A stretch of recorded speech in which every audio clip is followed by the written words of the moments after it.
श्री परमात्मने नमः।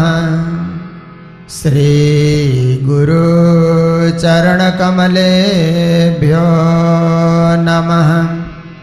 सच्चिदानंद रूपाय विश्वोत्पत्त्यादिहेतवे तापत्रय विनाशाय श्रीकृष्णाय वयं नमः।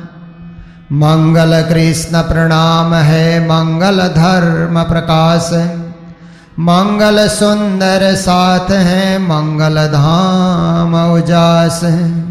मंगल सुंदर साथ है मंगल धाम उजास। बोलो कृष्ण कन्हैया लाल की, सतगुरु महाराज की। ज्ञान भक्ति वैराग्य से परिपूर्ण श्रीमद् भागवत कथा कलिमला हारिणी इस कलिकाल के हर प्रकार के मल को हलन करने वाली, जीवन को निर्मल बनाने वाली, जीवन को पावन और सुखद बनाने वाली ये प्राचीन कथा का आप सब रसपान कर रहे हैं। जीवन को परमात्मामय बना रहे हैं, भक्तिमय बना रहे हैं, प्रेममय बना रहे हैं। अतः परम सूक्ष्मतम अव्यक्तम निर्विशेषणम अनादि मध्य निधनम नित्यम वाङ्मनसः परम। परमात्मा का स्वरूप कैसा है, परमात्मा का धाम कैसा है, परमात्मा का नाम क्या है, परमात्मा की लीला क्या है, यही तो श्रीमद् भागवत के माध्यम से हमें समझना है। ज्ञानी जन परमात्मा को किस रूप में देखते हैं? ज्ञानियों की दृष्टि कुछ और होती है। ज्ञानियों की दृष्टि दूर दृष्टि होती है। अज्ञानी व्यक्ति तो अपने परिवार को देखता है, अपने व्यापार को देखता है और अपने छोटे से संसार को देखता है, सोचता है इतना ही है। पर ज्ञानी व्यक्ति तो पूरे विश्व को देखता है, मात्र विश्व को नहीं। इस विश्व को बनाया किसने? विश्व का सृजनहार कौन है? रचने वाला कौन है? किसने खेल दिखाया, किसने नजारा दिखाया, किसने संसार को रचा, किसने प्राणियों को रचा, किसने हमें रचा, किसने हमारे माता पिता को रचा, किसने इतना सुंदर परिवार को रचा? ज्ञानी जो होता है और दूर दृष्टि से विचार करता है। तो परमात्मा का दो स्वरूप, सूक्ष्म और स्थूल स्वरूप। स्थूल स्वरूप को तो सर्वसाधारण जानते हैं, मानते हैं, पूजते हैं। पर ज्ञानी स्थूल स्वरूप से संतुष्ट नहीं होता है। परमात्मा के सूक्ष्म स्वरूप को, परे से परे जो स्वरूप है उसको पाने के लिए प्रयास करता है। इसलिए कहा, अमुनि भगवत रूपे मया ते अनुवर्णिते उभे अपि न गृह्णन्ति माया सृष्टि विपस्थिता। स्थूल हो, सूक्ष्म हो, व्यक्त हो, अव्यक्त हो, रूप वाला हो अथवा अरूप हो, पर ज्ञानी पुरुष, विद्वान पुरुष, इन सब से परे परमात्मा का जो स्वरूप है, सच्चिदानंद स्वरूप, सबसे परे का स्वरूप तो सच्चिदानंद स्वरूप है। उस सच्चिदानंद स्वरूप को पाने के लिए ज्ञानी हमेशा प्रयत्नशील रहता है। और हमें भी उन ज्ञानियों का, उन परमहंसों का, उन महात्माओं का ही अवलंबन करना है। फिर कहते हैं, इत्थम भावे न कथितो भगवान भगवतमय नेत्थम भावे न ही परम दृष्टुमर्हन्ति सूरय। परमात्मा के विषय में किसी भी भाव से शास्त्रों में उनके स्वरूप की व्याख्या की गई हो, पर ज्ञानी उतने में संतुष्ट नहीं रहेगा कि परमात्मा सृष्टि करते हैं, पालन करते हैं, संहार करते हैं, इतने ही परमात्मा है। इससे ज्ञानी को संतुष्टि नहीं होगी। ज्ञानी उससे भी परे क्या है?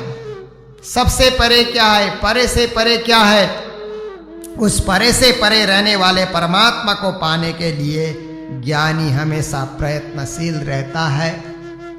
हम श्रीमद् भागवत के तृतीय स्कंद में प्रवेश कर रहे हैं। सबसे पहले उद्धव और विदुर की भेंट, दोनों के बीच में संवाद होता है। ये प्रसंग आपके सामने प्रस्तुत किया जा रहा है।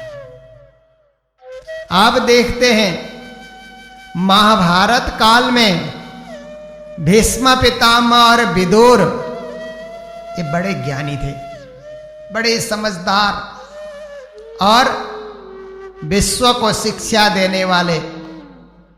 भीष्म पितामह ने जो कुछ शिक्षा दी महाभारत के अंतर्गत है। विदुर ने जगत वालों को जो शिक्षा दी उसे विदुर नीति कहा जाता है। आज भी प्रसिद्ध है विदुर नीति। हम विदुर नीति को पढ़ेंगे तो बहुत सा ज्ञान हो जाता है। विदुर श्री कृष्ण के परम भक्त थे। तो जब महाभारत के दिनों में थोड़ी सी यहाँ तृतीय स्कंद में महाभारत की कथा और आई है। महाभारत युद्ध से पहले क्या हुआ, कृष्ण ने सोचा कि मैं कौरवों को जाकर के समझा दूं कि युद्ध न करें, जो पांडवों का हक है उन्हें मिल जाए, उससे कम मिल जाए, ये संतुष्ट रहेंगे। युद्ध होने से तो भयंकर युद्ध होगा और उसका परिणाम अच्छा नहीं होगा। चारों ओर खून की नदियां बहेगी, स्त्रियां विधवा बन जाएंगे, बच्चे अनाथ हो जाएंगे, सर्वत्र अकाल पड़ेगा, अन्न की धन की कमी रहेगी। युद्ध से तो अर्थनीति नष्ट हो जाती है। श्री कृष्ण सब कुछ जानते थे, इसलिए युद्ध रोकने के लिए श्री कृष्ण गए थे। पर दुर्योधन क्या कहता है, जब दूत बन करके श्री कृष्ण चले गए तो दुर्योधन ने एक भी नहीं सुना। दुर्योधन कहता है अभी तो पांडवों के यहाँ भोजन करके है श्री कृष्ण आप यहाँ आए हो, इसलिए पांडवों का जो है गुणगान कर रहे हो। मेरे यहाँ 56 भोग ग्रहण करोगे तो मेरी ओर से आप बोलने लग जाओगे, जिसका खाना उसका गाना। यहाँ खा करके तो आप देखिए मैंने आपके लिए 56 व्यंजन तैयार करवा रखा है। कृष्ण जी ने कहा मेरी बात मानो, पहले संधि कर लो और भयंकर युद्ध जो सामने होने वाला है उससे बचो, प्रजा को बचाओ, परिवार को बचाओ, इस देश को बचाओ, इस राष्ट्र को बचाओ, हस्तिनापुर को बचाओ, मेरी बात को मानो। कहा नहीं, वो स्वीकार करने को तैयार नहीं हुआ। सोई की नोक में जितनी जमीन आती है उतनी जमीन भी पांडवों को देने के लिए मैं तैयार नहीं हूं। कृष्ण ने कहा यह अत्याचार का पराकाष्ठा है, इससे परे अत्याचार और क्या होगा। अब तो युद्ध होकर के ही रहेगा। बिना कुछ खाए श्री कृष्ण हस्तिनापुर से निकले, भूखे और प्यासे। ऐसे भगवान को भूख प्यास नहीं लगती है, फिर भी तो उन्होंने सोचा कि हस्तिनापुर में मेरे एक परम भक्त विदुर जी जो धर्मराज के अवतार हैं, उनके यहां जाऊंगा तो कुछ खाना पीना जरूर मिलेगा। और विदुर जी को भी पता था कि श्री कृष्ण यहाँ आए तो मेरे घर में बिना आए जाएंगे नहीं। वनों में फल लेने के लिए विदुर जी चले गए थे। विदुरानी सुलभा घर पे थी, तो उस समय श्री कृष्ण जा करके ओ काका कहाँ हैं आप, मैं आ गया हूं, मैं भूखा हूं, प्यासा हूं, कुछ खिलाओ। ऐसा कहते हुए झोपड़ी में प्रवेश करते हैं। तो विदुर जी तो थे नहीं घर पे, फल लेने के लिए गए हुए थे वन में। विदुरानी सुलभा घर पे है, बैठने के लिए आसन दिया। श्री कृष्ण कहते हैं काकी मेरे से रहा नहीं जाता, घर में कुछ नहीं है। विदुर जी कहाँ गए, काका जी कहाँ गए? वो तो आपके ही लिए फल लेने गए। मेरे से रुका नहीं जाता, मेरे से प्रतीक्षा नहीं हो पा रही है। जो कुछ घर में है वो मुझे दे दो, मैं खाना चाहता हूं। क्योंकि दुर्योधन के यहां से जाते समय श्री कृष्ण ने 2 वाक्य कहा था कि अरे दुर्योधन सुन ले मेरी बात। व्यक्ति भोजन कहां करता है? जब ज्यादा ही भूख हो तो जहां मिले वहीं भोजन कर लेता है।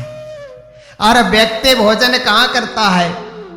जब सामने वाले के हृदय में ज्यादा ही प्रेम हो तो पेट भरा होने से भी कुछ न कुछ ग्रहण कर लेता है। पर दुर्योधन, न मुझे भूख न तेरे हृदय में प्रेम, इसलिए यहां भोजन करने का कोई मतलब नहीं है। अब विदुर के घर में प्रेम है, विदुर भी प्रेमी है, विदुरानी भी प्रेमी है, दोनों कृष्ण के भक्त हैं। भगवान तो भक्त के बस में होते हैं।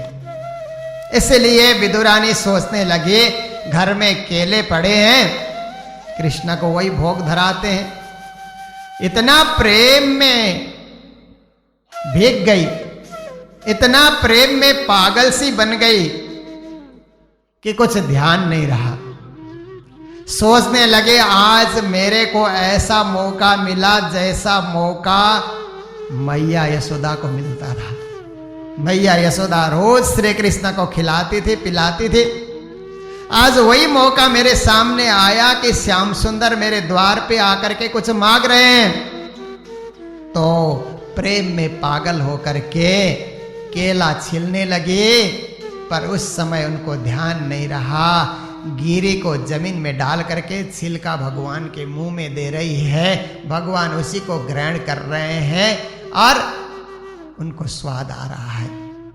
थोड़ी देर में विदुर आए, ये दृश्य को देखा। विदुर को लगा अरे सुलभा ये क्या कर रही हो? जो खिलाना चाहिए वो तो जमीन में डाल रही हो, ये क्या कर रही हो? तुम अंदर चली जाओ, जो फल मैं लेकर के आया उसको ठीक करो, सुधारो। मैं भगवान को खिलाता हूं, मैं श्याम सुंदर को खिलाता हूं। विदुर ने केले हाथ में लिए और बड़े होश के साथ, विदुरानी की तरह वो पागल नहीं बन गए थे, वो पुरुष थे। महिलाओं में ज्यादा ही प्रेम होता है तो कभी कभी प्रेम में पागल सी हो जाती है, पर भाई लोग में ज्ञान होता है, विवेक होता है, इसलिए जल्दी से पागलपन उनमें नहीं आता। विदुर जी ने बड़े होश के साथ केले को छीला। फिर उन्होंने देखा मेरी पत्नी की तरह मैं भूल नहीं करूंगा, मैं होश के साथ काम कर रहा हूं। ये गिरी है, ये केले की गिरी भगवान के मुंह में देता हूं और ये छिलका है, इसको समझदारी के साथ जमीन में डालता हूं। ऐसा उन्होंने सोच करके चिंतन के साथ केले की गिरी भगवान के मुंह में दी। भगवान उसको खाने लगे तो क्या कहते हैं, विदुर प्रेम युत छीली छीली के केरा हरि खवावे, कहत हरि व सरस मनोहर स्वाद नहीं न आवे। कृष्ण ने कहा अरे विदुर, आप प्रेम से छिल छिल करके केले मुझे खिला रहे हो, पर पहले काकी सुलभा के हाथ से ग्रहण करने में जो स्वाद आ रहा था ना, वो स्वाद अब नहीं आ रहा है। क्या बात है विदुर जी? विदुर समझ गए कि ये केले के स्वाद की बात नहीं है, ये हृदय की भावना की बात है। मेरी पत्नी के हृदय में श्री कृष्ण के प्रति जो भावना है वो मेरे दिल में कतई नहीं है, क्योंकि मैं पुरुष हूं। पुरुष में कहीं ना कहीं अहंकार आ जाता है, पुरुष में कहीं ना कहीं व्यवधान है। इसीलिए कहते हैं पुरुष भाव रहे वाई ठाई, सखी भाव अंदर को जाहि। पुरुष भाव कहीं जाकर के रुक जाता है, उसके लिए ब्रेक लग जाता है, पर सखी भाव में ब्रेक नहीं लगता। सखी भाव तो अंदर तक चला जाता है। सखी भाव में तो सेवा भाव है, सखी भाव में समर्पण भाव है, सखी भाव में गोपी भाव है। तो विदुर समझ गए, इसीलिए सबसे ऊंची प्रेम सगाई। दुर्योधन का मेवा त्यागी साग विदुर खाई, सबसे ऊंची प्रेम सगाई। भक्तों ने भजन गाया कि सबसे ऊंची क्या है? प्रेम की सगाई है, या भोजन की बात नहीं है। परमात्मा पूजा के भूखे नहीं होते हैं, परमात्मा प्रेम के भूखे होते हैं। इसलिए पूजा के माध्यम से प्रेम अर्पण किया जाता है। सामग्री वहीं की वहीं रहती है, प्रेम परमात्मा के पास पहुंच जाता है। भावे ही विद्यते देवो तस्मात् भावई कारणात्। हमारे शास्त्रों ने क्या कहा? न काष्टे विद्यते देवो न पाषाणे न मृत शुचा भावे ही विद्यते देवो तस्मात् भावई कारणात्। परमात्मा लकड़ी में नहीं रहते, लकड़ी की मूर्ति बनती है उसमें परमात्मा नहीं रहते। पाषाण पत्थर की मूर्ति बनती है, परमात्मा उसमें नहीं रहते। मिट्टी की मूर्ति बनती है, काली की मूर्ति, सरस्वती की मूर्ति, दुर्गा की मूर्ति और देवताओं की मूर्ति। 2-4 दिन पूजा करते हैं मिट्टी की मूर्ति की और पानी में डाल देते हैं, उसमें भी परमात्मा नहीं होते। परमात्मा होते कहाँ है? भाव ही विद्यते देव। परमात्मा भावना में होते हैं। भावना शुद्ध है तो परमात्मा हर जगह मिलेंगे। भावना शुद्ध नहीं है, परमात्मा कहीं नहीं आएंगे। तो ऐसे विदुर जो भगवान कृष्ण के भक्त थे, उन्होंने वे दुर्योधन और धृतराष्ट्र को समझाना चाहा कि महाभारत का युद्ध रोका जाए। उन्होंने अपनी नीति सुनाई पर कोई सुनने को तैयार नहीं हुआ। तुम दासी पुत्र हो, इसलिए तुम यहां से चले जाओ, हम अपनी जमीन किसी को नहीं देंगे, हम अपना राज्य किसी को, ये बांटने की चीज नहीं है कि किसी को हिस्सा हम बांटें, ये हमारा राज्य है। तो उन्होंने देखा, विदुर वहां से निकल गए। इधर महाभारत का भयंकर युद्ध हुआ। विदुर तो तीर्थ यात्रा में ही थे। जब वो प्रवास पाटन क्षेत्र में पहुंचे, वहां कृष्ण के दर्शन हुए, तब उनको पता लगा कि महाभारत का युद्ध भी हो गया, कौरव सब मारे गए। विदुर ने उस समय विचार किया कि अब मैं इनके नाम से और क्या कर सकता हूं। मैं तीर्थों में जाऊंगा, इनके नाम से जलांजलि दूंगा, सत्संग करूंगा, इन सब की आत्मा को कल्याण हो जाए, इन सब की आत्मा को मोक्ष गति मिल जाए, जो युद्ध में वीर गति प्राप्त कर चुके हैं, सबका कल्याण हो। ये सोच करके विदुर तो तीर्थ यात्रा कर रहे हैं और यात्रा करते करते प्रवास से चल करके वापिस आ रहे थे तो यमुना के किनारे उद्धव जी मिल गए। उद्धव जी भी बचपन से कृष्ण के भक्त, कृष्ण के दोस्त, योग विद्या और ज्ञान के परम निष्णात विद्वान, अष्टांग योग जानने वाले, योग के द्वारा, समाधि योग के द्वारा परमात्मा का ध्यान करने वाले बड़े ज्ञानी उद्धव जी, पर कृष्ण के प्रेम में वो भी विगलित थे। कृष्ण के प्रेम में वो भी भाव विभोर थे। और प्रवास पाटन में श्री कृष्ण भी अंतिम क्षण में विदुर जी ने देखा कि वो भी अपने धाम चले गए हैं। उद्धव जी को भी पता है कि कृष्ण इस धरती को छोड़ करके धाम चले गए हैं। तो दोनों भक्त आपस में मिले, विदुर भी भक्त हैं, उद्धव भी भक्त हैं। तो उस समय कहते हैं कि दोनों मिलकर के बड़े प्रेम के साथ कहते हैं कि ज्ञानी से ज्ञानी मिले ज्ञान का लूटालूट, मूर्ख से मूर्ख मिले लाठी से चुटाचुट। कहते हैं ना, ज्ञानी से ज्ञानी मिलता है तो ज्ञान का लूटालूट प्रारंभ हो जाता है, आपस में ज्ञान का सत्संग चलता है। मूर्ख मूर्ख आपस में मिलेंगे तो लाठी लेकर के एक दूसरे को मारने लग जाते हैं। दो कुत्ते आपस में मिलते हैं तो कैसे लड़ते हैं, प्यार थोड़ा ही करते हैं। कुत्ते नए नए आपस में मिलेंगे लड़ते हैं, ऐसे ही मूर्ख लोग लड़ते हैं। ज्ञानी लोग आपस में मिलते हैं तो ज्ञान चर्चा करते हैं, ज्ञान गोष्ठी करते हैं। मूर्ख लोग मिलेंगे तो गोष्ठी नहीं करेंगे, कुश्ती करते हैं। एक है गोष्ठी, एक है कुश्ती। अज्ञानी कुश्ती लड़ते हैं और ज्ञानी लोग गोष्ठी करते हैं, ज्ञान गोष्ठी करते हैं। तो ज्ञान गोष्ठी शुरू हो गई। उद्धव जी कहते हैं, अरे विदुर जी, मैं तो जब 5 साल का था तब से ही कृष्ण से इतना प्रेम हो गया था कि कृष्ण की मूर्ति बना करके तब से मैं पूजा करता था कृष्ण को। अब कृष्ण धाम चले गए, अब तक मेरे हृदय से कृष्ण की छवि मिटी नहीं है। और कृष्ण ने धाम जाते समय मुझे बहुत शिक्षा दी, बहुत उपदेश दिया और भक्ति का संदेश संसार में फैलाने का ये कार्य भी मुझे सौंपा। मैं और मैत्रेय जी उस समय श्री कृष्ण के साथ थे। उन्होंने अंतिम शिक्षा जो दी या मेरे पास है या मैत्रेय जी के पास है। तो उद्धव कहते हैं कि श्री कृष्ण तो ज्ञान के सूर्य थे और इस प्रकार से ज्ञान का प्रकाश दुनिया को फैला करके चले गए। कृष्ण के न रहने से सर्वत्र अंधेरा ही अंधेरा महसूस हो रहा है। कुछ उजाला नहीं लगता, कुछ अच्छा नहीं लगता। कहते हैं यादव लोगों ने श्री कृष्ण को क्या पहचाना, दुनिया ने श्री कृष्ण को क्या पहचाना? एक वीर बहादुर व्यक्ति के रूप में पहचाना, एक पराक्रमी यादव के रूप में पहचाना।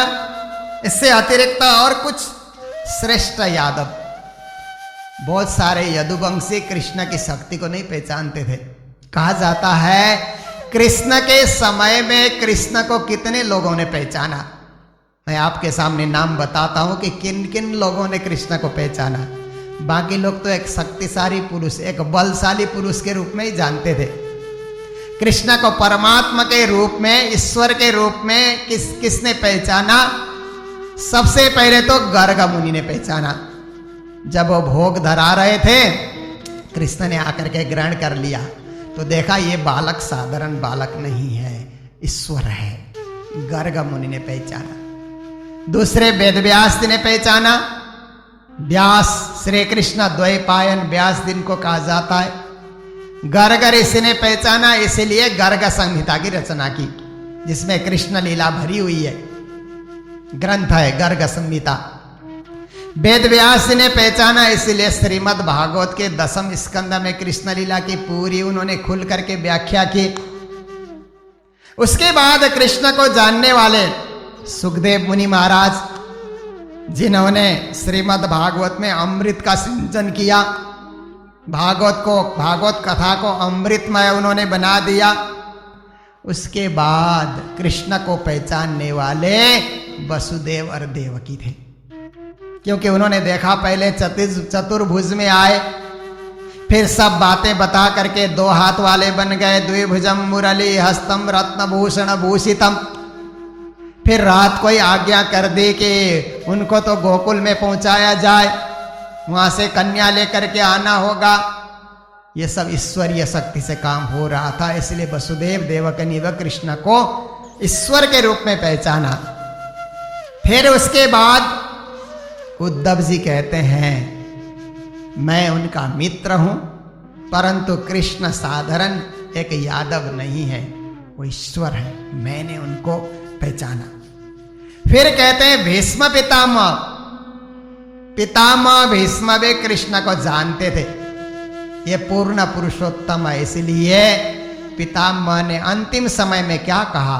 इतना तो करना स्वामी, जब प्राण तन से निकले, गोविंद नाम मुख में जब प्राण तन से निकले। हे श्री कृष्ण, मेरे ऊपर इतनी कृपा करो कि जब प्राण निकलने लगे, मेरे मुख से प्राण निकलने लगे, तो मैं गोविंद गोविंद कृष्ण कृष्ण ऐसा करके आपके नाम का रटन लगाता रहूं। वो जानते थे कि कृष्णा ब्रह्म है, परब्रह्म है, ईश्वर है, इसलिए उनके सामने ही देह का परित्याग करना चाहते थे।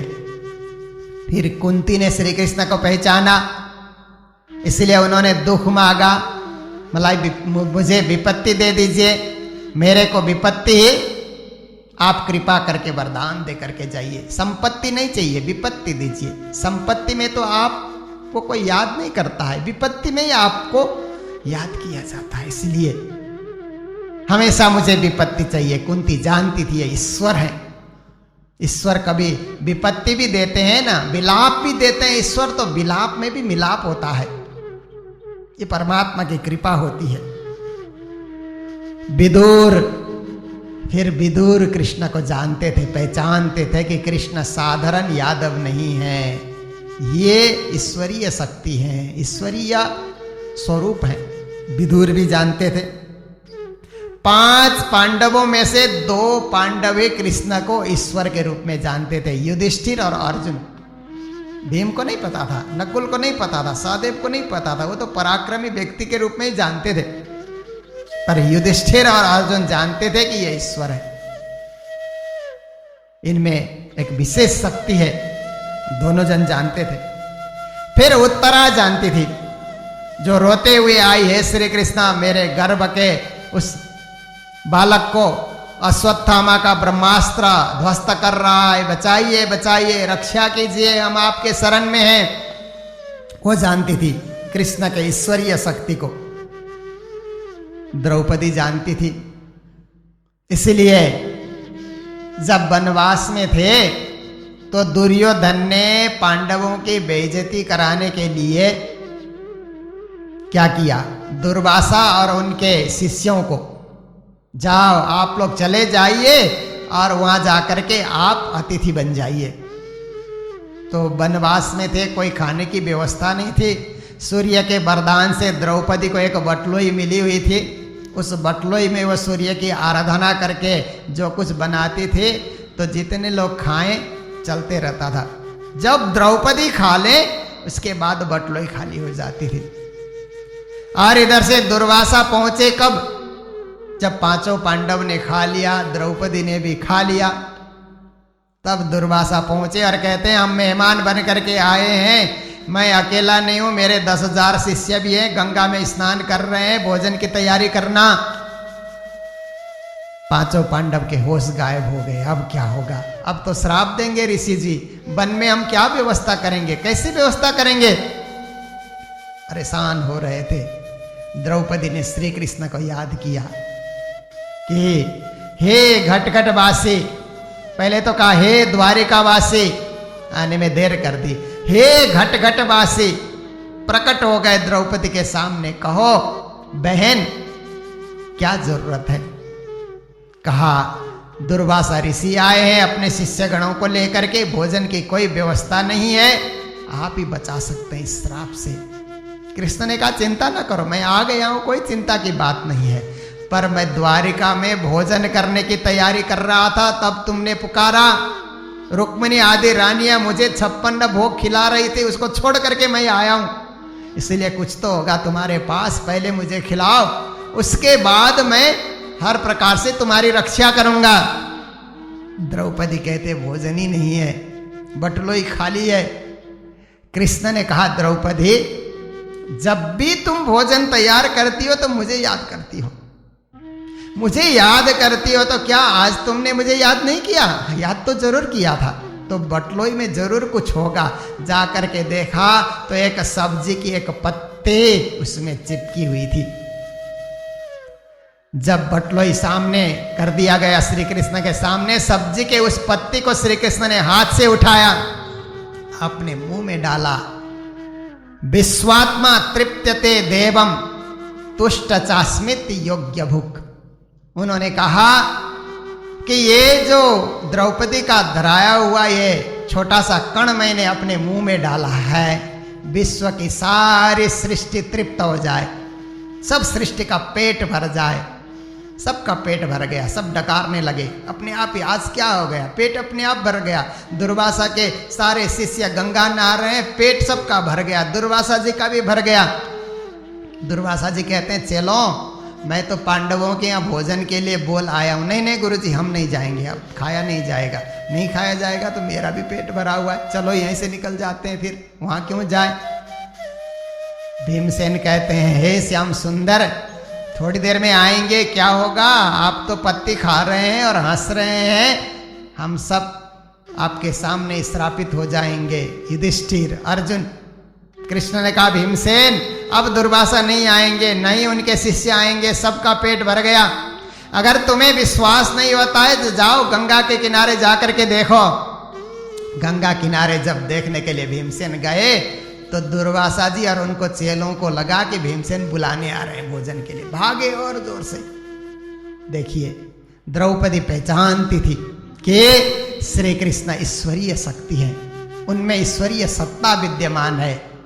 फिर उसके बाद सुदामा जानते थे, चावल की पोटली लेकर के जो कृष्ण के द्वार पहुंचे, पहले तो सखा के रूप में ही वो कृष्ण को मानते थे, पर द्वारिका में जाकर के कृष्ण के ऐश्वर्य को देखा और कृष्ण ने सुदामा के दुख को दूर किया, तो सुदामा को भी पहचान हो गई कि कृष्ण केवल मेरे मित्र नहीं है, इनमें ईश्वरीय सत्ता विद्यमान है। उसके बाद यदि कृष्ण को किसी ने जाना केवल ईश्वर के रूप में, केवल भगवान के रूप में नहीं, प्राणपति के रूप में, प्राणनाथ के रूप में यदि किसी ने जाना तो ब्रज की गोपियों ने जाना, गोपों ने नहीं जाना, ब्रज के ब्राह्मणों ने नहीं जाना। ब्रज के और भी बहुत सारे वहां पर नागरिक थे, उन्होंने कृष्ण को परमात्मा के रूप में, प्राणपति के रूप में नहीं जाना, केवल ब्रज की गोपियों ने जाना। तो देखिए श्री कृष्ण के कार्यकाल में श्री कृष्ण को जानने वाले लोग इने गिने थे, सब नहीं जानते थे उनको, सब नहीं पहचानते थे। बुद्ध को बुद्ध के जमाने में कितने लोगों ने जाना, शंकराचार्य को शंकराचार्य के जमाने में कितने लोगों ने जाना, गुरुजी मंगलदास जी को उनके जमाने में कितने लोगों ने जाना। तो महापुरुषों में, अवतारी पुरुषों में उनके जमाने में कम लोग जानते हैं, पर उनके जाने के बाद असंख्य लोग उनको जानने लग जाते हैं। श्री कृष्ण को भी उनके समय में कुछ लोगों ने जाना, पर कृष्ण जाने के 5000 साल बाद भी आज लोग उनको जान रहे हैं, मान रहे हैं, पूज रहे हैं, भज रहे हैं और कृष्ण का आशीर्वाद पा रहे हैं। तो उद्धव जी कहते हैं, हे विदुर जी, मैं तो कृष्ण प्रेम में कृष्ण के पाद पद्म पराग का सेवन करने वाला व्यक्ति हूं, मुझे और कुछ नहीं अच्छा लगता, बस मुझे कृष्ण चाहिए। इस प्रकार से उनके प्रेम में विदुर जी भी अलमस्त हो गए। उद्धव जी कहते हैं, कृष्ण में, जो कृष्ण ने 11 साल तक ब्रज में लीला की, उस लीला को मैं भुलाए नहीं भूल सकता। एकादश समास तत्र गूढ़ार्ची सबलो वसत, 11 साल तक उनमें एक गूढ़ शक्ति विद्यमान थी। 11 वर्ष और 52 दिन न तापी से पहुंचे वृंदावन न। प्राणनाथ जी ने भी वाणी में कहा कि 11 वर्ष और 52 दिन की लीला कुछ निराली लीला है, वो अक्षरातीत की लीला है, पूर्ण ब्रह्म परमात्मा की लीला है। कृष्ण में तो त्रिधा लीला है, ये तो तारतम तत्व के प्राप्ति के बाद भी जाना जा सकता है। बहुत सारे लोग कृष्ण की 2 लीला को जानते हैं, वैकुंठ की लीला और गोलोक धाम की लीला। पर प्राणनाथ जी महाराज की कृपा जिस पर हो गई, जो प्रणामी बना, तन जिसने पाया, जिसने पाताल से परमधाम का अनुभव किया, वो जानता है कृष्ण लीला त्रिधा प्रोक्ता तत्तद भेदैरनेकदा। कृष्ण लीला तो त्रिधा लीला है, परमधाम की लीला, गोलोक धाम की लीला और वैकुंठ की लीला। तीनों लीला का एक साथ समागम हुआ है, इसलिए कृष्ण को पहचानने में वक्त लगता है कि कृष्ण कौन है। उद्धव जी कृष्ण के गौलोकीय स्वरूप को, कृष्ण के वैकुंठीय स्वरूप को अच्छी तरह जानते हैं, इसलिए कृष्ण के बाल चरित्र में उनको ज्यादा अनुराग है। कहते हैं 11 वर्ष तक की लीला एक गूढ़ लीला है, उस गूढ़ लीला में मेरा ध्यान ज्यादा आकर्षित है। इसके बाद आगे की लीला भी बताते चले गए कि श्री कृष्ण कितने विनम्र थे, अपने ईश्वरीय तत्व को छुपा करके। वो युधिष्ठिर ने राजस्व यज्ञ किया तो सबसे प्रणाम प्रणाम करके एक दूसरे से श्री कृष्ण मिलते थे जैसे कोई साधारण व्यक्ति मिलता है। अपनी प्रभुता को छुपा करके एक साधारण भक्त की भांति चला करते थे। उनकी सहृदयता, उनकी सरलता, उनका प्रेम, उनका स्नेह विदुर जी मेरे हृदय में बसा हुआ है और इसी का संदेश मैं जगत को बांट रहा हूं। कृष्ण ने इस संसार में आकर के अपने चरण कमलों के द्वारा सबको धर्म, अर्थ, काम, मोक्ष, जो दुर्लभ 4 पदार्थ कहे जाते हैं, सबके सब उन्होंने प्रदान किया। इस प्रकार से काल के भय से लोगों को अभय किया, निर्भय किया, हर प्रकार से रक्षा की। उद्धव के प्रेम में विदुर जी अलमस्त हो जाते हैं। फिर उद्धव कहते हैं कि विदुर जी बस आपको इतना ही संदेश देने के लिए मैं यमुना किनारे बैठा हुआ था तपस्या करके। अब मैं बद्रीनाथ जाता हूँ, बद्रिकाश्रम में जाकर के श्री कृष्ण का ध्यान करते हुए मैं भी परलोक को चला जाता हूँ। वो एक वसु थे, किसी कारणवश उद्धव के रूप में उनका जन्म हुआ था, वो भी अपने धाम जाने की तैयारी करते हैं। जाते जाते उन्होंने कहा कि हे विदुर जी, आपको और कृष्ण के विषय में जानना है, सृष्टि के विषय में जानना है और सत्संग करना है, तो गंगा किनारे हरिद्वार में मैत्रेय जी हैं, जो वेदव्यास जी के भी मित्र हैं, और उनका मित्रवत व्यवहार हर एक के साथ रहता है, उनमें अहंकार नहीं है, हर प्रकार से निर्मल बन करके ज्ञान का वो प्रचार प्रसार करते हैं। आप गंगा किनारे पहुंच जाइए और मैत्रेय जी से ज्ञान लीजिए। इतना इन्होंने कहा। फिर वो उद्धव जी तो बद्रिका आश्रम चले जाते हैं, विदुर जी वहां से चल करके हरिद्वार क्षेत्र में मैत्रेय मुनि के पास जा करके पहुंचते हैं, और वहां जा करके उनसे भी जब बातचीत होती है कि ये सृष्टि क्या है, सृष्टि किसने रचा, और संसार के लोग सब सुख की कामना करते हैं, तो दुख क्यों आता है? हर छोटा से छोटा जीव भी सुख चाहता है, पर उसके सामने भी दुख आ जाता है, उसके सामने भी परेशानी आ जाती है। देखिए, परमात्मा की यह सृष्टि है, इसलिए हमारा कर्तव्य क्या है कि सृष्टि के सारे जीव सुख चाहते हैं, तो किसी को दुख नहीं देना चाहिए। हमारी तरफ से, हमारी ओर से किसी को कष्ट नहीं पहुंचाना चाहिए, क्योंकि सब सुख से जीना चाहते हैं, सब शांति से जीना चाहते हैं, सब आनंद से जीना चाहते हैं, कोई कष्ट भोगना नहीं चाहता, कोई दुख देखना नहीं चाहता। तो हमारी ओर से बने इतना हम लोगों को सुख दें, शांति दें, सद्भावना दें, प्रेम दें।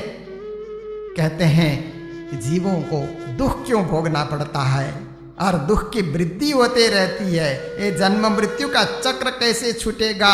लोग दुर्भाग्यवश भगवत भक्ति से विमुख क्यों हो जाते हैं, अधर्म परायण क्यों हो जाते हैं, और इस संसार में परमात्मा की कृपा होते हुए भी हतभाग बन करके, दुर्भाग्यशाली बन करके 84 के चक्कर क्यों काटते हैं?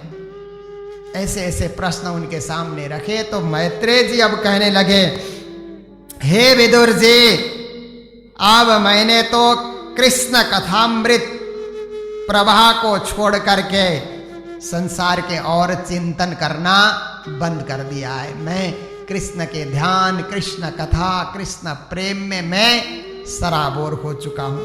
इसलिए जितनी देर मेरे पास रहोगे, उनके द्वारा प्राप्त ज्ञान, उनके द्वारा प्राप्त उपदेश से मैं आपके सामने प्रसारित कर सकता हूं, क्योंकि उनके पांव ही तीर्थ स्वरूप थे, उनका उपदेश ही सत्शास्त्र और सत ग्रंथ के समान हो गए, और उनका स्नेह, उनका प्रेम, ये सबसे मैं विगलित हो गया हूं। मैंने अपने कानों के द्वारा उनके मुखार बिंद की बोली सुनी है। इस प्रकार से वे भी कृष्ण प्रेम में अलमस्त होकर के इसी तरह से जगत की उत्पत्ति, सृष्टि रचना की बात न दृष्टा था न दृश्य था, जैसे प्राणनाथ जी ने वाणी में कहा ना ईश्वर ना मूल प्रकृति तादिनिकी कहूँ आपा वृत्ति। सृष्टि रचना से पूर्वत एक पूर्ण ब्रह्म परमात्मा ही थे। पूर्ण ब्रह्म परमात्मा ने अक्षर को आदेश दिया, अक्षरात् संभवति विश्वम, फिर अक्षर के द्वारा महाविष्णु मन मन ते त्रिगुणता ते थिरचर सब उत्पन्ना। श्रीमद् भागवत में देखिए, द्वितीय स्कंद में भी सृष्टि रचना की बात है, तृतीय स्कंद में भी सृष्टि रचना की बात है, क्योंकि सृष्टि को समझेंगे हम, अपनी उत्पत्ति की कथा को हम समझेंगे, तो ही इस सृष्टि में लौट कर न आने के लिए भक्ति करेंगे। जब तक ये सृष्टि को हमने समझा नहीं, बार बार चक्कर चलता रहेगा, बार बार आना जाना चलता ही रहेगा। व्यापारी जब तक नहीं समझता है कि इस व्यापार में नुकसान हो रहा है, तो उसी में पड़ा रहेगा, उसी में चक्कर काटता रहेगा। जिस दिन व्यापारी समझता है कि ये नुकसान वाला व्यापार है, फिर दूसरा व्यापार शुरू करता है। ऐसे ही 84 के चक्कर काटने वाले को किसी दिन पता लग जाए कि ये तो नुकसान का काम हो रहा है, फिर उसी समय वो भगवत भक्ति में लग करके अपना मार्ग बदल करके मोक्ष को प्राप्ति कर लेते हैं। इस प्रकार से विराट शरीर की उत्पत्ति, विराट ब्रह्म की उत्पत्ति, विराट स्वरूप के द्वारा महातत्व, अहंकार, पंचभूत, पंच तन्मात्रा, मन सहित ये 11 इंद्रियां, 23 तत्व का ये सारे सृष्टि के सब रूपक किस किस प्रकार से सृष्टि हुई, विदुर जी प्रश्न किए जा रहे हैं और एक एक प्रश्न का समाधान मैत्रेय जी कर रहे हैं। और जिस प्रकार से हिरण्यगर्भ तैयार होता है भगवान नारायण की उत्पत्ति, और उनको और अच्छी तरह बात समझ आ जाए, सुखदेव मुनि महाराज सोचते हैं जगत के जीवों को सृष्टि की बात पूरी तरह समझ आ जाए, इसके लिए ये सब कहा। फिर ब्रह्मा जी की उत्पत्ति के विषय में अब व्याख्यान करते हैं कि भगवान नारायण जब हिरण्यगर्भ से प्रकट हुए तो उनका सारा शरीर भगवान नारायण का विराट स्वरूप ही है 14 लोक अष्टावरण का विश्व ब्रह्मांड बन जाता है। और ऊपर जो है उनको आदि नारायण कहा जाता है और नीचे जो है उनको शेष नारायण कहा जाता है। तो नीचे से शेष नारायण, ऊपर से आदि नारायण, ये सारी सृष्टि नारायण माया विष्णुमय सारा जगत है। नारायण को ही महाविष्णु भी कहा जाता है। तो इस प्रकार से वो महाविष्णु शेष साई के नाभि कमल से क्या होता है, कमल से फिर ब्रह्मा जी प्रकट हो जाते हैं। जब ब्रह्मा जी प्रकट हो जाते हैं तो कमल की कर्णिका में बैठ करके ब्रह्मा जी सोचते हैं कि मैं कौन हूँ, कहाँ से आया, किसने मुझे पैदा किया। ऐसा सोचते सोचते बड़ा समय उन्होंने लगाया, कुछ उनको पता नहीं चला। फिर जिस कमल से वो बाहर आए थे उसी कमल के अंदर जाकर के उन्होंने उस अंधकार में भी अपने आप को जानने के लिए, अपने मूल तत्व को पहचानने के लिए बड़ी खोजे की, फिर भी इनको कुछ पता नहीं चल रहा है। इस प्रकार से असमंजस में होकर के फिर बाहर आकर के ब्रह्मा जी चारों ओर सिर फिराने लगे। कभी इधर सिर फिराते हैं, कभी उधर सिर फिराते हैं। इस तरह से चारों दिशाओं में सिर फिराने लगे तो चतुर्मुखी बन गए। और चारों मुख से, उनके मुख से ये ऋग्वेद, सामवेद, यजुर्वेद, अथर्ववेद चारों वेदों का उच्चारण शुरू हो गया।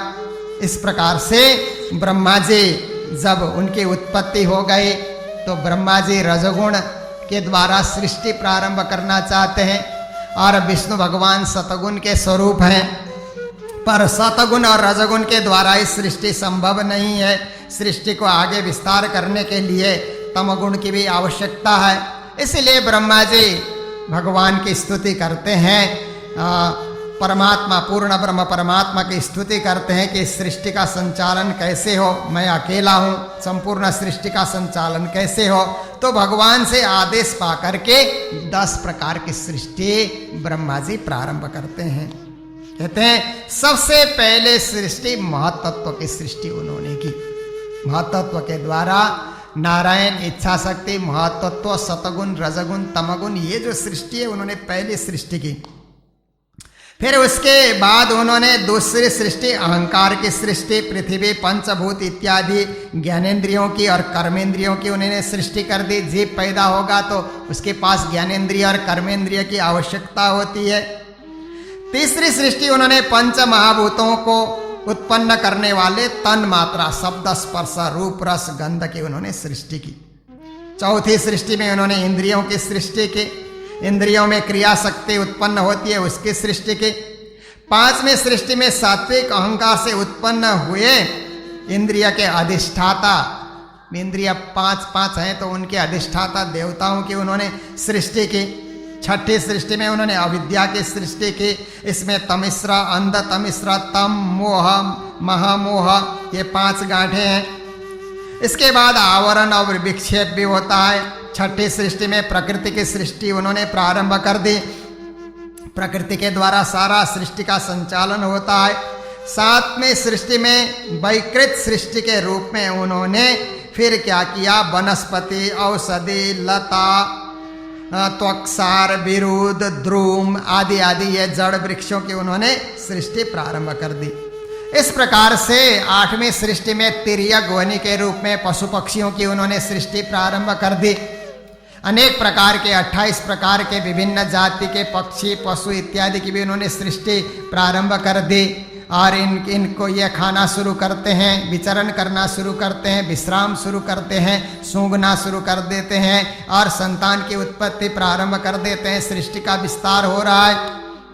तिर्यक सृष्टि में गौ, बकरे, भैंस, मृग, सुअर, नीलगाय रूरू नाम का मृग, भेड़, ऊंट इत्यादि 2 खुर वाले, और गधे, घोड़े, खच्चर, मृग, सरफ और इस तरह से चमरी आदि आदि ये तरह तरह के ये जानवर हैं। 2 खुर वाले, 1 खुर वाले, इस प्रकार से इनकी सृष्टि कर दी।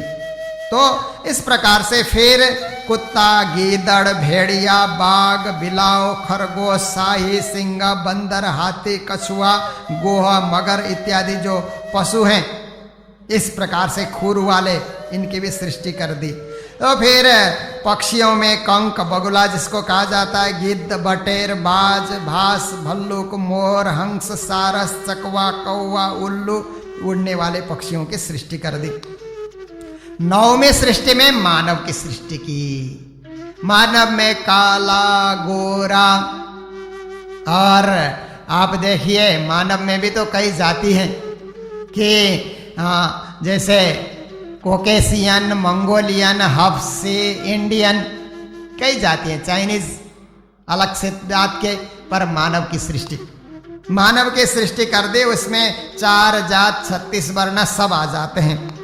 इस प्रकार से ब्रह्मा जी सृष्टि किए जा रहे हैं, और सृष्टि करते हुए 10वीं सृष्टि में उन्होंने देवता, पीतर, असुर, गंधर्व, अप्सरा, यक्ष, राक्षस, सिद्ध, चारण, विद्याधर, भूत, प्रेत, पिशाच, किन्नर, किमपुरुष, अश्वमुख, ये आदि आदि 10वीं सृष्टि उन्होंने कर दी। ये सब सृष्टि तो हो गई, परंतु सृष्टि अभी भी पर्याप्त नहीं है। ब्रह्मा जी को अभी भी संतुष्टि नहीं है, सोचते हैं सृष्टि को और विस्तार करना चाहिए, और इस सृष्टि को चलाने के लिए काल भी चाहिए, समय चाहिए, टाइम चाहिए, टाइम फैक्टर कहते हैं ना, समय का विभाजन भी होना चाहिए। तो समय का विभाजन उन्होंने कर दिया कि परमाणु, छोटे छोटे कणों को आपने देखा होगा, उसको परमाणु कहा जाता है। 2 परमाणु को मिला करके एक अणु कहा, 3 अणु को मिला करके एक त्रसरेणु कहा। त्रसरेणु किसको कहा जाता है कि सुबह की बेला में आप घर में बैठिए तो खिड़की खुली होती है, अगर आपकी खिड़की आधी खुली है तो सूर्य की रोशनी आपके पलंग तक जाती है। प्रातः काल सूर्य की रोशनी आपके पलंग में जब जाती है तो छोटे छोटे धूल के कण असंख्य वहाँ पर दिखलाई देते हैं उड़ते हुए। वो तो अभी भी उड़ रहे हैं, पर अभी हम आँख से नहीं देख पाते। सुबह प्रातःकालीन सूर्य की रोशनी में ही देख पाते हैं, उनको त्रसरेणु कहा जाता है। तो ऐसे त्रसरेणु जो झरोखे से देखा जा सकता है, वो त्रसरेणु, ऐसे 3 त्रसरेणु को जोड़ करके एक त्रुटि कहा, और त्रुटि ऐसे जो है 100 गुना करने से एक वेद कहा, और 3 वेद का एक लब बनाया, 3 लब से एक निमेष बनाया, 3 निमेष से एक क्षण बनाया, 5 क्षण की एक काष्ठा बनाया, 15 काष्ठा का एक लघु बनाया, 15 लघु से एक नाड़िका बना दिया, 2 नाड़िका से एक मूर्त बनाया। मूर्त देखना है बोलते हैं ना, मूर्त कितनी है, तो इस प्रकार से 2 नाड़िका बराबर एक मूर्त है। तो इस प्रकार से दिन और रात की 2 संधि मूर्त को छोड़ करके 6 नाड़िका का एक प्रहर बनाया, एक प्रहर। तो इस तरह से फिर प्रहर बनाने के बाद याम बनाया। अब क्या होता है कि रात्रि और दिन भी उन्होंने बना दिया। तो इस प्रकार से 4 प्रहर दिन के, 4 प्रहर रात्रि के। तो पहले पहले घड़ी नहीं होती थी, अब तो विज्ञान ने घड़ी की सृजना की, इसलिए हम घड़ी देखते हैं तो सब कुछ हमको पता लग जाता है। पर पहले पहले क्या करते थे कि 6 पल तांबे का एक ऐसा बर्तन बनाते थे और उसमें पानी भर करके फिर 4 मासे सोने 4 अंगुल की लंबी सलाई बना करके उसके द्वारा उस बर्तन के पेंद में छेद करके जल छोड़ दिया जाता था। फिर जिस प्रकार से वो जल उसमें भर जाता था तो उसको एक नाड़िका कहा जाता था। इस तरह से वो लोग घड़ी देखते थे। और विदुर जी कहते हैं 4-4 प्रहर के मनुष्य के दिन और रातें होते थे। 15 दिन का एक पक्ष बनाया, कृष्ण पक्ष और शुक्ल पक्ष बना दिया, फिर 1 महीना हो जाता है। तो इस प्रकार से 2 महीने हो गए तो एक ऋतु बना दिया, 6 ऋतु के 12 महीने बना दिए। फिर इस प्रकार से ऋतु व्यतीत होते हुए, महीना व्यतीत होते हुए 6 महीने व्यतीत हो जाते हैं तो उसको एक अयन कहा। उत्तरायण, दक्षिणायन, 2 अयन होते हैं। इस प्रकार से इनको विभक्त कर दिया। और इसी प्रकार से एक अयन में देवताओं का 1 दिन होता है और 2 अयन उत्तरायण दक्षिण बीतते हैं तो मनुष्य का 1 वर्ष बीत जाता है। देवताओं का सिर्फ पितरलोक में भी 1 दिन ही व्यतीत होता है। इसलिए यहाँ से हम पितरियों के लिए श्राद्ध पक्ष में हम लोग यहाँ से श्राद्ध करते हैं। 1-1 साल में हम लोग करते हैं। तो कोई पूछते हैं कि क्या पितर लोग सब दिन भूखे रहेंगे, साल में 1 बार ही खाएंगे? पर हमारा 1 साल बीतता है तो उनका 1 ही दिन बिता हुआ रहता है, दूसरे दिन फिर श्राद्ध होता है। साल बीतने से उनको फिर मिल जाता है। वो खाते तो नहीं, केवल सुगंधि ग्रहण करते, देख करके खुश हो जाते। तो इस प्रकार से समय विभाजन करते हुए आगे जा करके कहते हैं युग बना दिया। युग बनाते हुए फिर 4 युग, सत्य, त्रेता, द्वापर, कली, इस प्रकार से ये 4 युग बनाए गए। तो ये सब क्या है? समय का विभाजन है। ये सृष्टि को चलाने के लिए समय के हिसाब से सृष्टि चले और सृष्टि को निरंतरता देने के लिए भी ये सब चीज़ की जरूरत थी। ब्रह्मा जी ने ये सारा कार्य किया।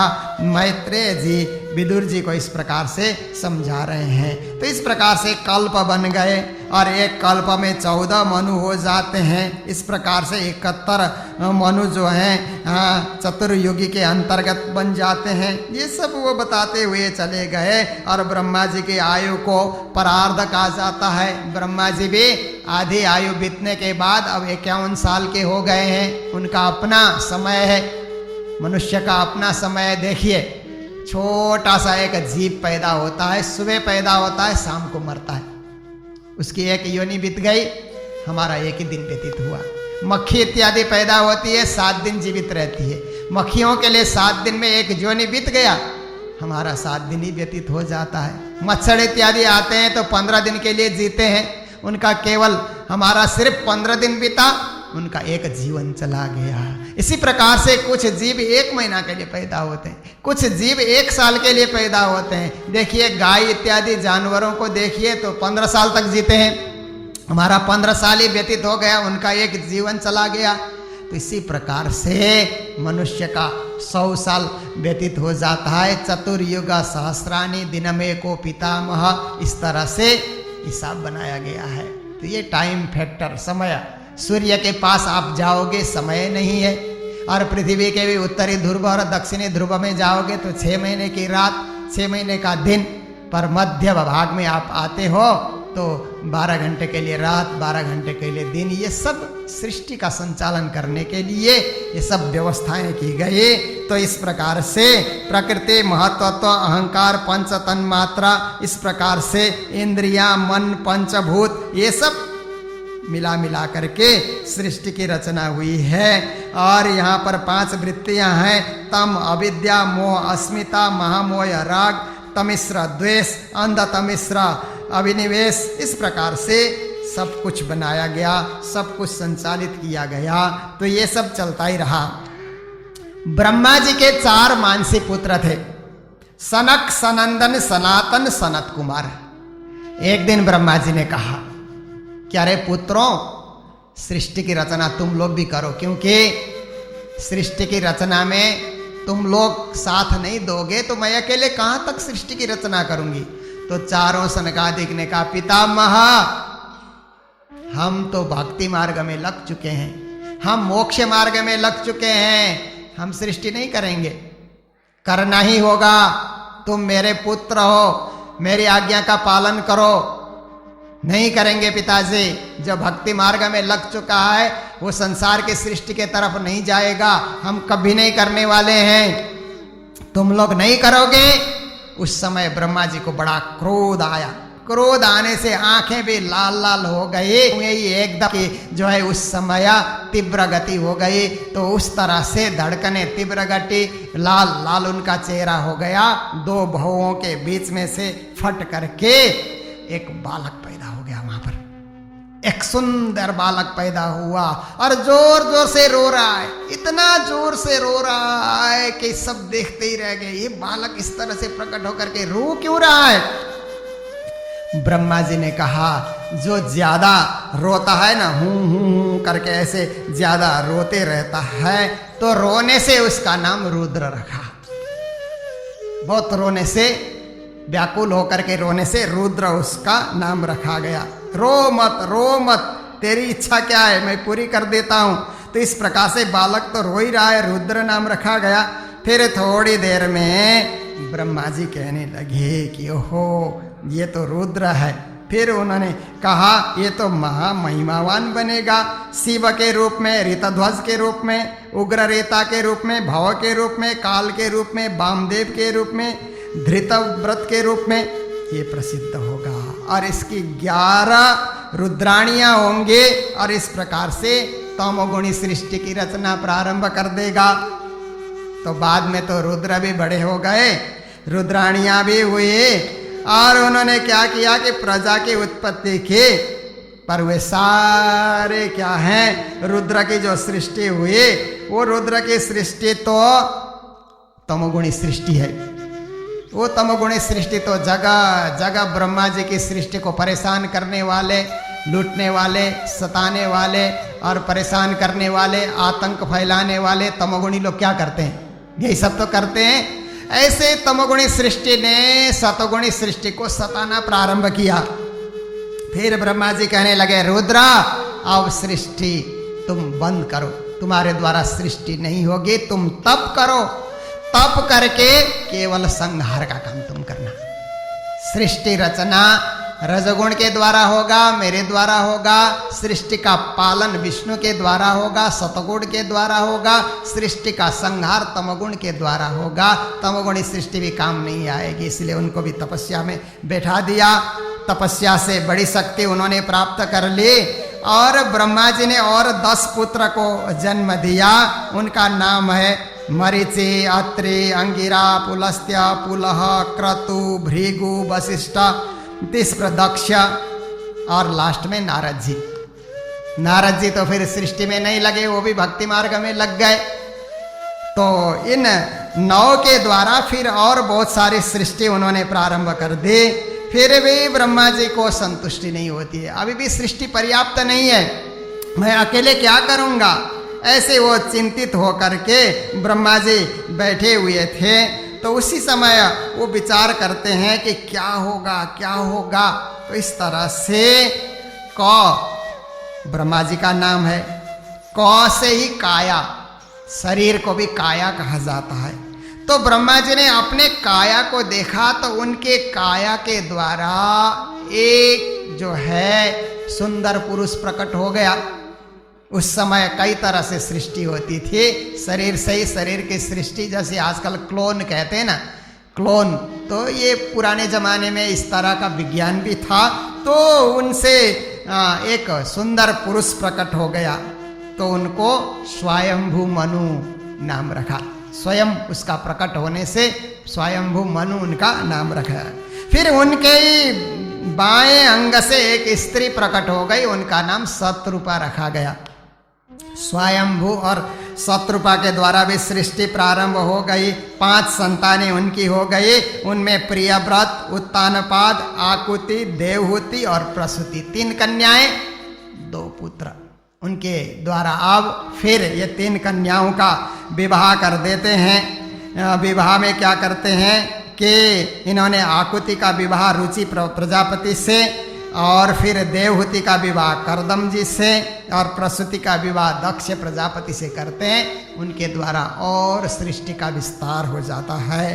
तो ये सृष्टि कैसे बनी आप देखिए, मनु के द्वारा ये सृष्टि हुई है, इसलिए हमें मनुष्य कहा जाता है।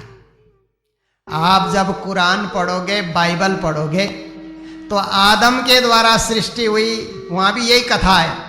थोड़ा प्रकारांतर में यही कथा है, क्योंकि बाइबल ईसा ने रचना की, पर ईसा मसीह भी अपने बाल्यकाल में वो कुछ समय के लिए इस देश में, भारत में आए थे, ऐसा कहा जाता है। यहाँ के शास्त्रों का उन्होंने अध्ययन किया, जाकर के अपने देश में जाकर के हिब्रू भाषा में उन्होंने, जेरूसलम में जाकर के हिब्रू भाषा में उन्होंने ये धर्मशास्त्र के सृष्टि रचना की बात उन्होंने उस ढंग से वहाँ पर लिखी। पर आदम कहा, आदम से जो सृष्टि होती है उनको आदमी कहा, मनुष्य से जो सृष्टि होती है उनको मनुष्य कहा। आदमी कहो मनुष्य कहो, है तो वही मानव जाति।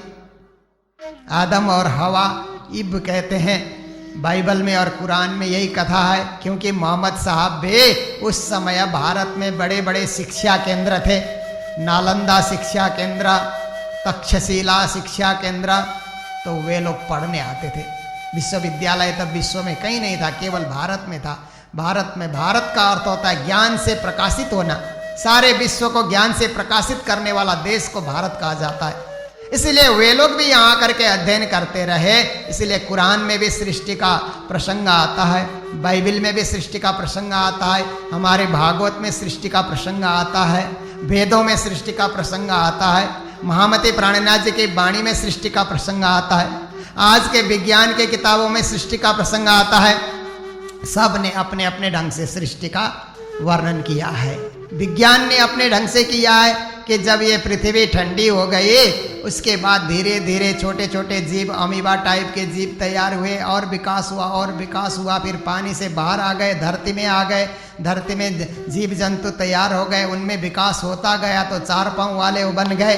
फिर 4 पाँव वाले में भी बंदर तैयार हो गए, बंदरों में भी एप जाति का बंदर तैयार हुआ, उसमें विकास हुआ तो मानव की सृष्टि हुई। ये विज्ञान डार्विन ये कहता है। सृष्टि के विषय में वैज्ञानिक डार्विन ऐसा बोलता है। डार्विन ने जो बोला हो और हमारे भागवत ने जो बोला हो या हमारे धर्मशास्त्रों ने जो बोला हो, आखिर सब सत्य की खोज है। अपनी अपनी जगह सब लोग सत्य की खोज ही कर रहे हैं। विज्ञान भी सत्य की खोज कर रहा है, अपने स्तर से सत्य की खोज कर रहा है विज्ञान। धर्मशास्त्र भी सत्य की खोज कर रहे हैं, उस ब्रह्म की खोज कर रहे हैं। ब्रह्म के द्वारा सृष्टि कैसे व्यापक हुआ, यही सब रहस्य बता रहे हैं। तो इस प्रकार से सृष्टि रचना की बातें ब्रह्मा जी के द्वारा हुई। फिर यहाँ पर बराह अवतार की कथा आती है।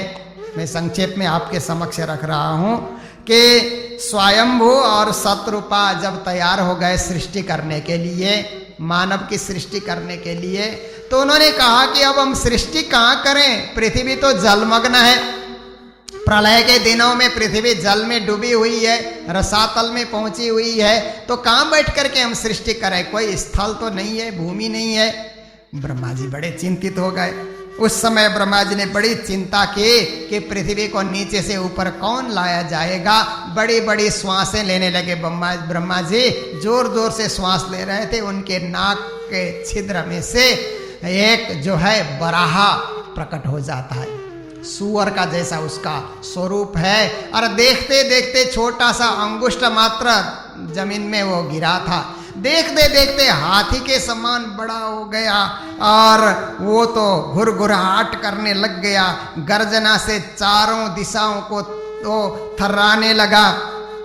ध्वनि प्रतिध्वनि प्रकट हो रही है और दूर दूर तक अपनी आवाज फैला रहा है। और सत्य लोक में रहने वाले मुनिगण भी सोचने लगे क्या हो गया, पृथ्वी लोक में क्या हो रहा है। इस तरह से वो जो सुअर रूप में जो है भगवान ने ही एक अवतार लिया था, पूंछ उठा करके आकाश में भी उड़ रहा है, धरती में भी विचरण करता है और पृथ्वी को सूंघ सूंघ करके ढूंढ रहा है कि पृथ्वी वास्तव में कहाँ चली गई, जल के अंदर कहाँ चली गई। अपने दाढ़ों से उसको ढूंढ करके निकालने के लिए पता लगा रहा है। तो इस प्रकार से उसने चारों ओर ढूंढ ढूंढ करके देखा, कहीं पृथ्वी नहीं है। तो जब रसातल में देखा, वहां जाकर के देखा तो वहां एक हिरण्याक्ष वहां पर मिला। हिरण्यकशिपु और हिरण्याक्ष ये 2 भाई थे। हिरण्याक्ष वहां पर मिला, उसने उस पृथ्वी को ऊपर लाने नहीं दिया, बोलता है ये नहीं ले जा सकते, ये मेरे बस में है। उसके साथ फिर उनका भयंकर युद्ध होता है, आपस में एकदम भयंकर युद्ध होता है। और भयंकर युद्ध होने के बाद बराह भगवान उसका वध कर देते हैं। वध करने के बाद पृथ्वी को अपने स्थान में लेकर के आते हैं। फिर आने के बाद मनु और शत्रुपा को फिर आदेश होता है कि इस धरती में सृष्टि करो। फिर उनके द्वारा सृष्टि प्रारंभ हो जाती है, तो मनुष्य जाति का विस्तार होता है। पहले सृष्टि अलग अलग ढंग से की गई। पर वास्तव में कामयाब सृष्टि हुई मनु और सद्रूपा के द्वारा। इसलिए इस सृष्टि के जो है आद्य मानव के रूप में मनु को माना जाता है। और मनु भी साधारण पुरुष नहीं थे, मनु ने भी धर्म शिक्षा अपने संतान को दी, जिसको मनु स्मृति कहा जाता है।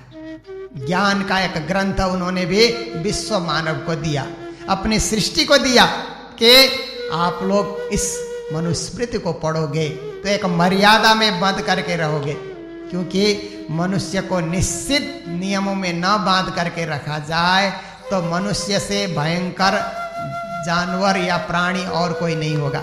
मनुष्य कुछ भी कर सकता है, पर धर्म के एक निश्चित नियम में बांध देने से उससे बाहर वो नहीं जाता है, फिर मर्यादा में बंद करके रहता है। मनुष्य को जरूरत है कि जन्म देने वाली को माँ कहो, मातृदेवो भव, पितृदेवो भव, आचार्य देवो भव, अतिथि देवो भव।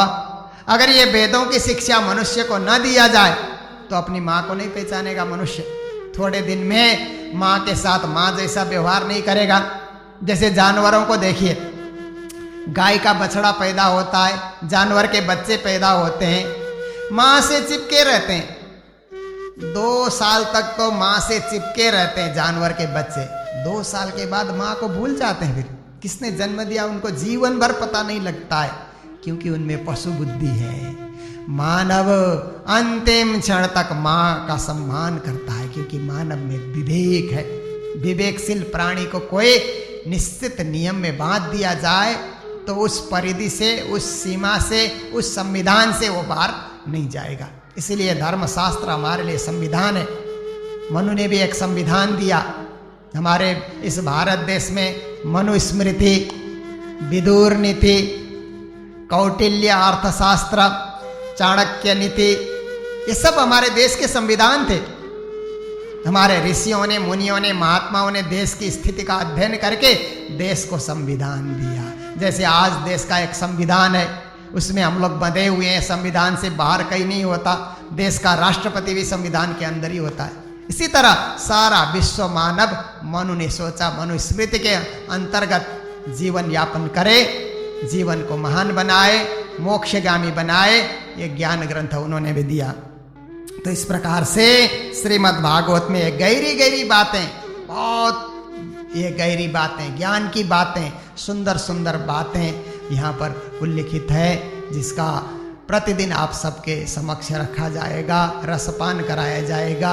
जब तक 10वें स्कंद में हम नहीं पहुँचेंगे, अवतारों की कथा, सृष्टि की कथा, ऋषियों की, मुनियों की कथा आती रहेगी। जब हम 10वें स्कंद में पहुँचेंगे तब कृष्ण कथा, हमारे आराध्य, हमारे स्वामी, हमारे परब्रह्म की कथा शुरू हो जाएगी। तो ये तो 1 महीने की ये कथा है। हम लोग धीरे धीरे रसपान करते हुए भागवत का अर्थ, हमारे देवचंद्र जी महाराज ने 14 साल ग्रहण किया, महामती प्राणनाथ जी ने 1 महीने श्रवण किया, हम भी 1 महीना श्रवण करने के लिए बैठे हैं। धीरे धीरे इसका आस्वादन करते रहेंगे। आज का समय पूर्ण हो गया है, इसलिए जय जयकार के साथ कथा को ये विश्राम दे रहे हैं। बोलो सतगुरु महाराज की, कृष्ण कन्हैया लाल की, श्री प्राणनाथ प्यारे की, सर्व सुंदर साथ की।